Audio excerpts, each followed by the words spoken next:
આગળ વધીએ બીજા એક દર્શક મિત્ર આપણી સાથે રાજકોટથી જોડાઈ ગયા છે તેજસ રંગપરા। જી સર, આપનો સવાલ પૂછો। મેડમ, મારે એક છે SJVN મારી પાસે 250 નો નંગ છે।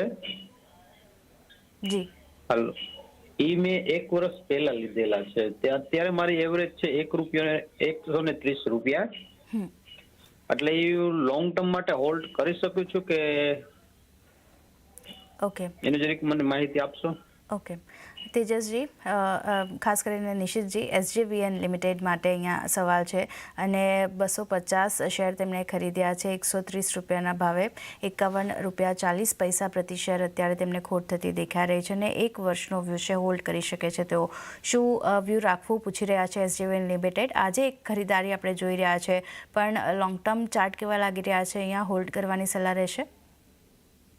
સો SJVN ની આપણે વાત કરીએ તો ડેફિનેટલી આપણને 2025માં સારો એવો ઘટાડો આપણને જોવા મળ્યો છે, બટ હવે ફ્યુચર આપણને થોડું સારું લાગી રહ્યું છે। સ્ટોકમાં કાઉન્ટરમાં ઓલમોસ્ટ બોટમ ફોર્મેશનના પેટર્ન્સ જોવા મળી રહ્યા છે। એક સારું એવું સાઇડવેઝ રેન્જમાં સ્ટોક ટ્રેડ કરી રહ્યું છે, તો ડેફિનેટલી આપણને આવવાના દિવસોમાં 90 થી લઈને 95 ના levels medium term to short long ટર્મમાં આપણને જોવા મળી શકે છે અને ત્યારબાદ આપણને હજી થોડું અપસાઇડ જોવા મળી શકે છે। તો ડેફિનેટલી પોઝિશન્સને હોલ્ડ કરવું જોઈએ, અહીંયાથી સેલ કરવાની સલાહ નહીં રહે, કેમ કે ડેફિનેટલી સારું એવું કરેક્શન આપણને જોવા મળ્યું છે।